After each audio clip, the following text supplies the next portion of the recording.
Hi all. So this is the fifth lecture of Python for machine learning. So in this lecture we will see expressions. So mainly we will see about arithmetic expressions and how to evaluate, how to do mixed mode arithmetic and all. So we will see what's an expression. So expressions provide an easy way to perform operations on data values to produce other data values. So already we have seen some assignment statements like area equal to length into breadth. So there, length into breadth is an expression. So how that expression is evaluated? So hope you know what is an operand and operator. I will tell about operand and operator. If you take length into breadth, their length and breadth are known as operands. And into that multiplication symbol is known as the operator. So if you have such kind of expressions, what you have to do is an expression's operands are evaluated first. That is, length and breadth will be evaluated. So length and breadth might be another expression. Length might be another expression. Breadth might be another expression.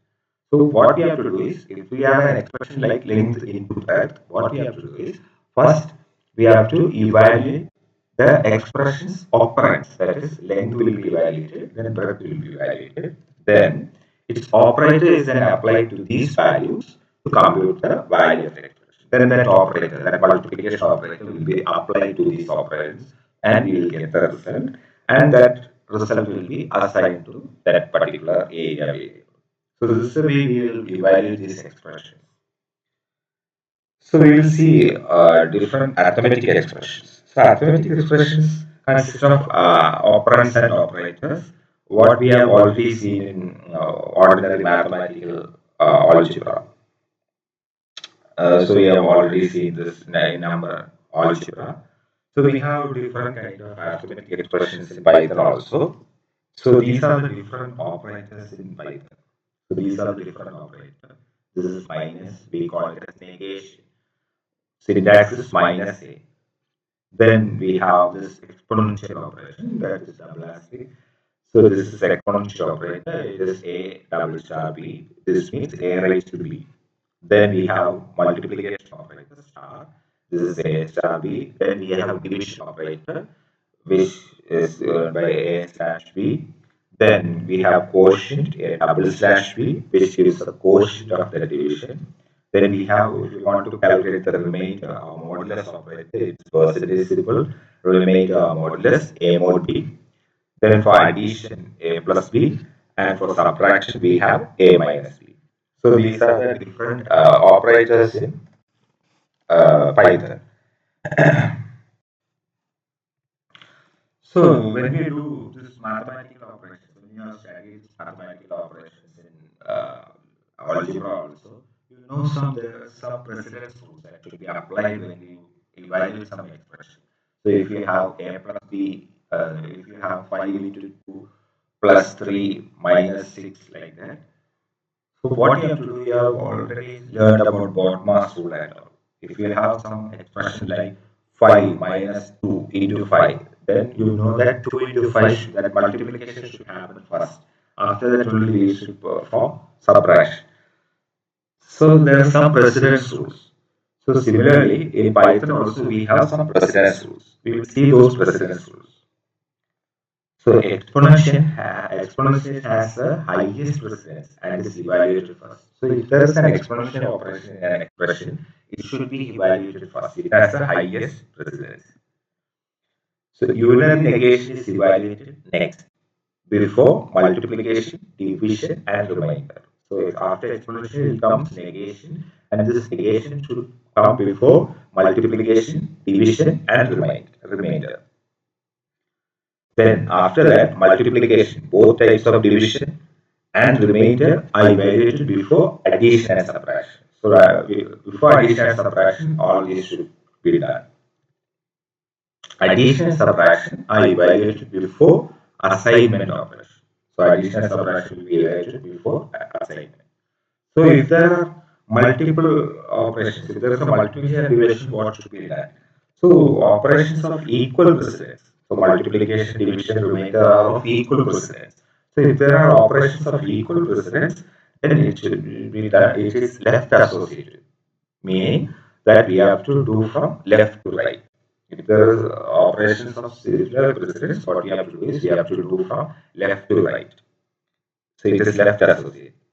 Except there is an exception in this case, exponential and assignment operations are right associated. So if there is an exponential operation, we have to do from right to left.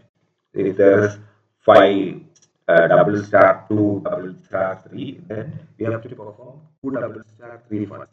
Then only we have to perform 5 double star the result of that 3. So that is why it is right associated. And also assignment operation is right associated. Okay. So we will see some examples. Then parenthesis can change the order of evaluation. So if you are including brackets, that is parenthesis, then we can change the order of this precedence also. So parenthesis will be evaluated first. So these are some of the arithmetic expression examples. We will see how this will be evaluated. So this is first expression is 5 plus 3 into 2. So there, if we apply this precedence rule, this 3 into 2 should be evaluated first. So it gives 6, 5 plus 6 is 11. So we have included 5 plus 3 into 2 and we have included a parenthesis. So that order will change, that precedence will change. So 5 plus 3 will be evaluated first, 8 into 2 and it will be 16.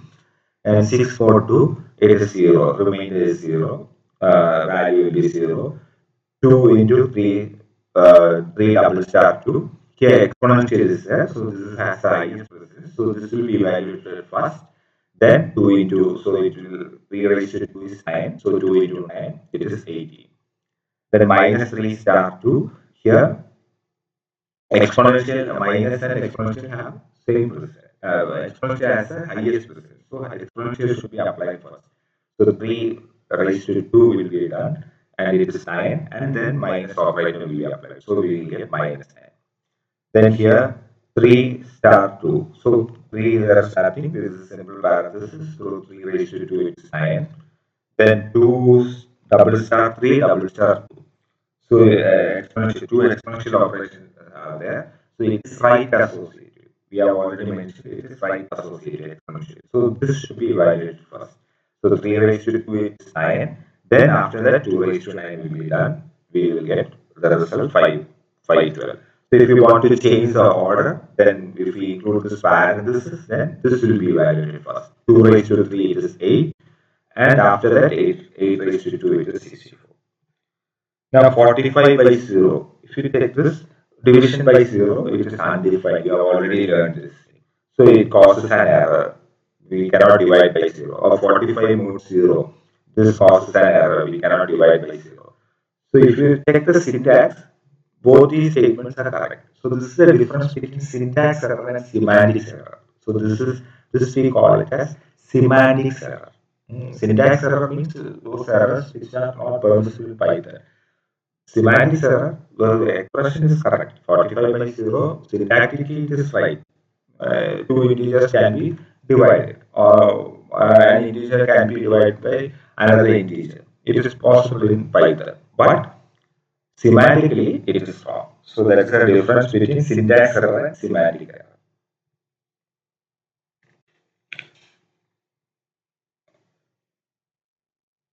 So when both operands of an arithmetic expression are of the same numeric type, if both expressions are, if both operands are of same type, whether it is integer, long, or float, the resulting value is also of that same type. When both operands are of the same type, if it is 5 plus 2, then there is no problem. The result will be 7. Integer, the result will be integer. Or if it is 5.0 into 2.0, then the result will be float itself. We will get the result as 10.0.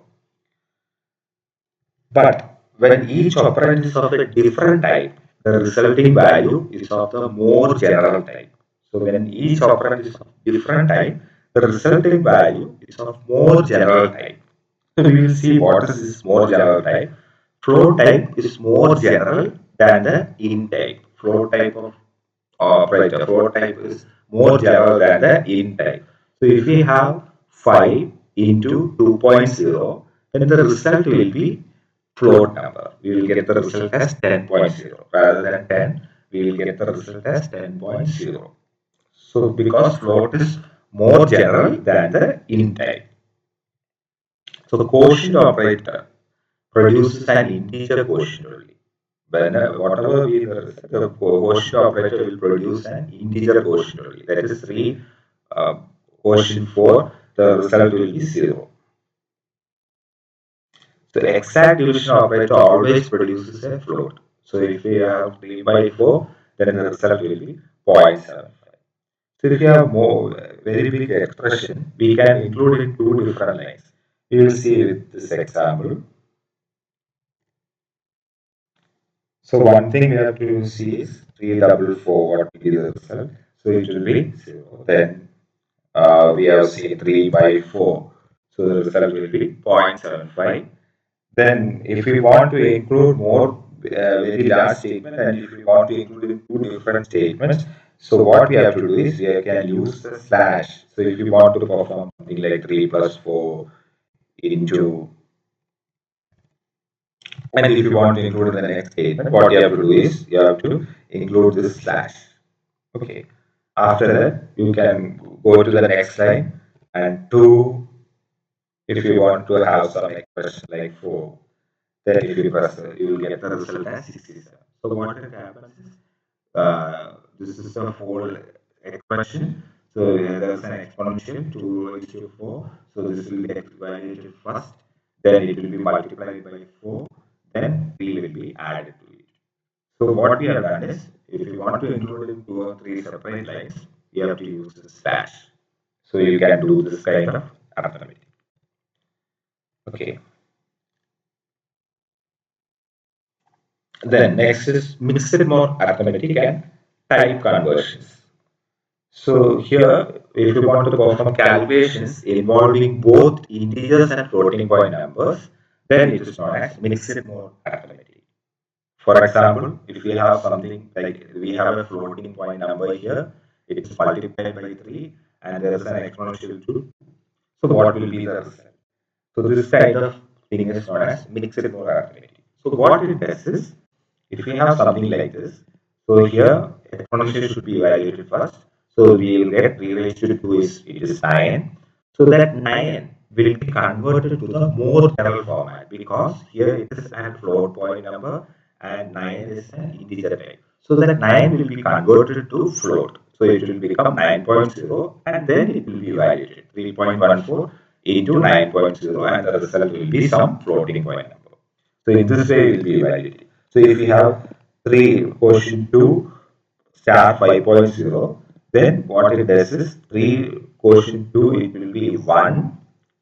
So 1, and here we have a 1 is an integer and 5 is a floating point number. So 1 will be converted to a floating point number, that is it will be converted to 1.0 and then it will be multiplied with 5.0 and the result will be 5.0. So if we have 3 by 2 star 5, 3 by 2 is 1.5 and when we have 1.5 into 5, what it does is 5 will be converted into 5.0 and then it will be multiplied, which results in 7.5.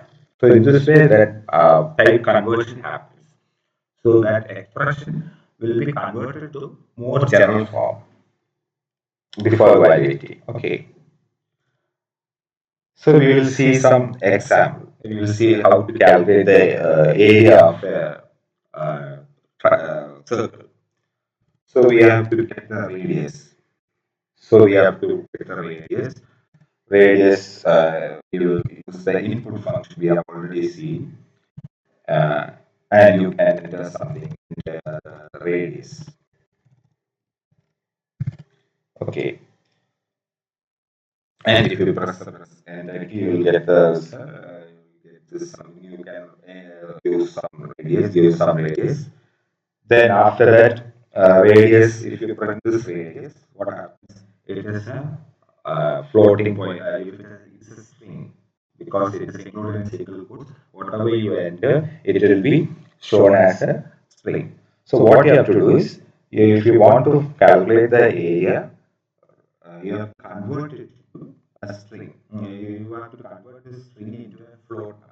So for that we have float function. You have already seen this. So you have to convert that float of radius. Then pi r squared. You already know this thing. This is radius. Then you have to apply this squared. Then you have to multiply it with 3.4. Okay. Then you will get the radius. You will get the area like this. So here, what we have done is we have input this radius and the value is given as float number. Even though it is float number, it will Python takes it as a string. So we have to convert that string into floating point number.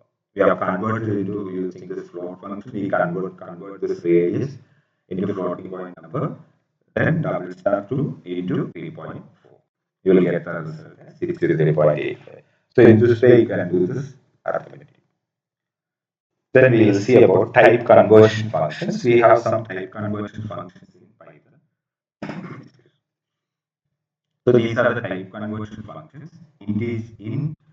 In bracket, you can give a number or a string. So if you give a number like int of 3.77, the result will be 3. Int, if you give a string, double quotes 33, the value returned will be 33. And float, this is another type conversion. We have already seen this conversion function. Float, if it's a number or a string, if we give this thing, the result will be a floating point number. Str of any value, the result will be a string. So if you want, you can this thing. We will see this thing. Integer. If you give some floating point value like this, so the result will be integer. Integer, if you give some string value, then the result will be that integer value 45 will be output. So we have already seen the floating point in the example of this radius calculation. Okay, so these are the type conversion functions that are used in Python. Okay, this is another example. I will show one more example for this type conversion. So we have already seen if you give this round, there's another function called round. If we give this round of 3 point, we have already seen int of 3.77 results in 3. So there's another function known as round function. If you give round of 3.77, then the result will be 4. So it will be rounded to the next integer. So here it is not rounded, it is just we will take out this decimal part and we will fraction part and we will give only this integer part 3. Here it will be rounded to the next integer part. So that is the difference between integer and round function. Okay. So this is another example. Here profit equal to we are giving something. We will show that. Okay. So we are typing something like this profit. Some variable profit equal to some 1200.5. Okay, 3, 4. Okay, let it be. Okay, we have assigned this value to this. Then we want to print it in dollars, something. If we want to print that string in dollars, so this is what we have to do is I am including this dollar symbol. Then we try to print this profit. Okay, so what do you see? So this will result in an error because we are trying to concatenate a string with a floating point value. So this is wrong in Python. So if you want to convert this thing, what you have to do is, if you want to print like $1 to what you have to do is the same print function. What you have to do is you have to convert it into string. So we have to convert this profit into string. So the result will be printed like this. So otherwise it will be wrong because this is a string and this is a floating point value. You cannot concatenate like this. So this should be converted to string. That is why we use this function str function. Okay. So I have given 3 exercises for this thing. what we have to do is we have to assign two values, x equal to 8 and y equal to 2, and we have to find the values of the following expressions. What will be the value of these following? This is a simple thing. You can complete it within 5 minutes. So you have to check what all values will be the result, what will be the result when you do this kind of operations. Then there is another example, x equal to 4.6, where you have to find out the values of the following expressions. Then next third thing is you have to assume that the variable x has the value 55. Use an assignment statement to increment the value by value of x by 1. By giving an assignment statement, you have to increment that value by 1. So these three exercises you can. So this is a reference book. Thank you.